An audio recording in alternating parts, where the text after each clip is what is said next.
yang ditunggu-tunggu Bang Hensat sudah ada tadi. Pasangan Ahmad Dhani dan Mulan Jamila ya.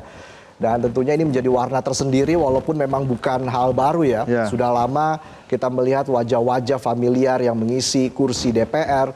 Tapi yang jelas ke depan mereka harus bisa membuktikan bahwa mereka layak berada di kursi DPR. Disebut sebagai apa ya, yang terhormat begitu ya, Bang Hensat. Apa sih sebenarnya tantangan dari para public figure ini ke depan? Ya kalau buat Dhani kan ini bukan kali pertama, ini baru kali pertama dia lolos ya. Cuma untuk mencoba kalau saya tidak salah sudah 3 kali deh. Dari awal partainya itu kan PKB dia. Kemudian pindah ke Gerindra, baru kali ini berhasil. Sebetulnya begini,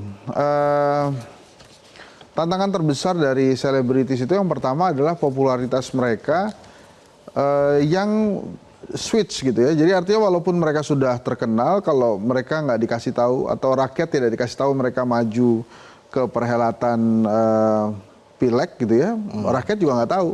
Jadi sempat saya berbincang dengan Dhani misalnya di YouTube saya tuh ya, dia bilang ya dia tetap harus menyebar spanduk dan baliho untuk memberikan informasi ke masyarakat bahwa saat ini saya lagi running untuk pemilihan legislatif dan akhirnya dipilih. Jadi kalau kemudian modal popularitas tapi tidak menginformasikan ke rakyat bahwa dia siap untuk menjadi anggota dewan, itu akan gagal juga. Jadi memang harus turun langsung, memang harus turun langsung begitu ya, betul, bertemu dengan rakyatnya di dapilnya begitu ya. Dan kemudian ini kan win-win solution ya. Jadi artinya memang partai politik juga berkepentingan. Jadi partai politik juga banyak yang menawarkan si sosok-sosok artis ini untuk maju, gitu ya. Tapi ada beberapa memang yang apply langsung gitu. Tapi rata-rata seleb-seleb yang memiliki popularitas tinggi itu memang didekati oleh partai politik dulu gitu. Dan kemudian dicari daerah mana mereka akan maju. Kayak Dhani ini kan dia maju dari Surabaya, kan memang aslinya dari Surabaya. Ada dari Cagur. Kemudian ada juga beberapa yang gagal sih, yang tapi kemudian gagal lantas maju di pilkada juga banyak tuh. Ada Ronald Surapraja, kemudian ada Krisdayanti gitu ya. Setelah gagal di perhelatan pileg, mereka maju ke pilkada. Jadi sebetulnya peluang karir politiknya para artis ini sih besar juga gitu. Asal mereka memang mau belusukan, mau memperkenalkan diri, dan yang penting mereka tahu mereka mau apa kalau nanti jadi anggota DPR gitu. Jangan sampai kemudian mereka nggak tahu mesti ngapain gitu. Nah itu kan juga menjadi yang sering menjadi pertanyaan. Tadi kembali lagi ke pertanyaan awal saya kan soal kapabilitas politiknya, visi misinya ini seperti apa?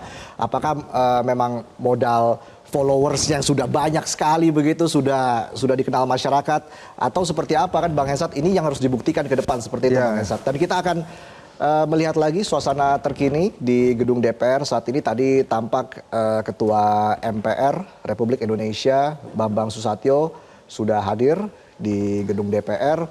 Kita masih 1 jam lagi nih Bang Hensat sebelum acara atau rangkaian acara dimulai. Atau kita bikin pelantikan sendiri di sini? Pelantikan apa itu? Kita sama-sama melantik diri sendiri. Itu namanya ngarep, Bang Hensat. Oke, ini kita juga akan melihat situasi terkini kembali lah ya. Kembali di gedung DPR ini sebelum kita menerima laporan langsung dari rekan kita yang ada di lapangan. Tapi satu hal yang tentunya menarik perhatian di sini adalah ketidakhadiran Presiden Jokowi begitu. Lalu juga banyak dinamika yang terjadi jelang pelantikan ini.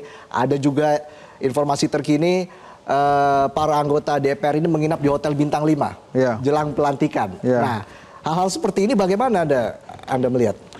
Kalau saya sih rasanya pantas ya kalau mereka kemudian diberikan fasilitas setara bintang 5 gitu ya. Karena kan mereka nggak boleh sakit nih, anggota dewan kan harus dijagain gitu ya. Jadi kalau nanti mereka ditaruh di hotel yang bintangnya nggak 5 mungkin agak-agak beda gitu. Tapi kalau menurut saya pertimbangannya akses sih. Akses, Dan kalau secara kebetulan di sekitaran anggota gedung DPR itu memang banyak hotel bintang 5-nya, dan memang di sekitaran itu aja tuh ada Mulia, Alana, Fairmont kalau saya nggak salah ya. Nah itu kan hanya selemparan batu saja ke gedung DPR. Jadi mungkin pertimbangan pertamanya itu, Reza. Dan saya sih untuk gini loh, mudah-mudahan wakil rakyat ini sama nih pikirannya sama kita nih. Anda diinapkan di Hotel Bintang 5 supaya Anda sehat sehingga bisa mampu menyerap aspirasi rakyat dan menyampaikannya dalam bentuk kebijakan-kebijakan yang baik gitu. Nah kita harapkan begitu. Jadi harus diingat bahwa yang ngebayarin Anda nginep di hotel bintang 5 itu bukan ketum parpol loh. Itu rakyat loh. Jadi balikin lu apa fasilitas yang sudah diberikan oleh rakyat dalam bentuk kinerja yang lebih baik gitu. Iya. Kita yakin seperti itu ya. Ya, mudah-mudahan. Saya yakin mau gimana dong, udah nginep kan mereka juga.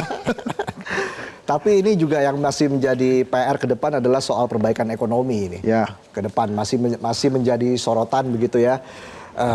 Tentunya pertanyaan dari rakyat, ini bagaimana nasib kita ke depan ini dengan pemerintahan yang baru, dengan anggota DPR yang baru, begitu Bang Hensat. Anda punya analisa tersendiri tidak dengan perbaikan ekonomi ke depan?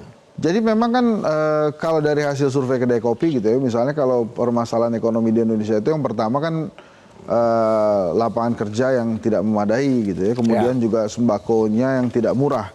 Kemudian ada penghasilan keluarga yang ada yang turun, ada yang tetap gitu ya, tapi yang naik dikit lah kecuali para konglomerat itu. Nah jadi tantangan pemerintahan yang baru itu seputaran hal 3 yang saya sebutkan tadi. Bagaimana lapangan kerja ada gitu ya. Dan janji menyediakan lapangan kerja ini kan selalu menjadi hal yang disampaikan oleh setiap calon presiden dalam kampanyenya. Tapi kali ini walaupun dijanjikan misalnya ada 10.000 lapangan kerja baru, tapi yang kita lihat ada PHK juga ribuan juga gitu ya. Jadi ya ini menjadi tantangan tersendiri. Bahkan saya sempat baca di bulan lalu itu 32.000 orang di PHK. Jadi artinya tidak mudah merealisasikan janji lapangan kerja kepada rakyat Indonesia. Nah kalau kemudian jawabannya adalah pekerja-pekerja informal, kalau menurut saya sih kurang tepat juga. Sembako pun demikian gitu ya, harga-harga sembako hari ini tidak murah. Dan yang terutama itu ada penghasilan keluarga yang yang kali ini menurun terus. Jadi itu yang harus kemudian menjadi perhatian anggota dewan supaya bisa mengeluarkan kebijakan-kebijakan yang baik yang bisa membantu Indonesia lebih maju lagi gitu. Dan kebetulan Ketua Umum PAN sekaligus Menteri Perdagangan Zulkifli Hasan baru saja tiba di gedung DPR. Dan kita masih menantikan siapa saja tokoh ataupun ketua umum partai politik yang nantinya akan hadir begitu di gedung DPR. Sebelumnya ada Ketua Umum Partai Demokrat Agus Harimurti Yudhoyono dan saat ini Ketua MPR Bambang Susatyo tengah menyapa Wakil Ketua MPR Lestari Murdijat. Dan kita juga masih akan melihat sebenarnya dengan akses tadi kita sempat menyinggung ya soal menginap di hotel bintang 5 itu dengan akses yang sangat mudah, artinya sudah bisa dijamin acara pelantikan ini tidak akan telat begitu ya? Harusnya begitu ya. Kalau telat malulah mereka. Tapi yang paling penting adalah what next after this gitu ya. Setelah dilantik itu apa lagi apa yang akan mereka lakukan, walaupun memang hari ini kan mereka near komisi ya, jadi artinya belum dibagi komisi-komisi, mungkin dalam waktu 2-3 hari ke depan mereka baru bisa dibagi komisi dan bekerja sesuai bidang masing-masing. Tapi yang ditunggu oleh rakyat bukan pelantikannya ini aja, tapi bagaimana setelah ini mereka bekerja, apalagi 20 Oktober nanti kan presiden baru. Nah setelah itu gimana tuh? Itu sebenarnya dinantikan. Tadi sempat kita lihat tuh ada para petinggi DPD ya, Dewan Perwakilan Daerah yang sering sekali disebut di dalam keanggotaan MPR mereka ini anak tiri gitu. Jadi punya kewenangan yang tidak sebesar DPR gitu. Karena ujung-ujungnya ke DPR lagi ya. Balik lagi ke DPR. Jadi yang kalau mereka mau mengusulkan undang-undang ya mereka bikin RUU-nya, kemudian yang membahas adalah DPR dan kemudian disahkan juga oleh DPR. Tapi masih menarik perhatian juga banyak anggota dewan atau anggota DPD yang berkali-kali tetap jadi anggota DPD itu banyak juga gitu ya. Iya, baik. Jelajahi cara baru mendapatkan informasi. Download Metro TV Extend sekarang.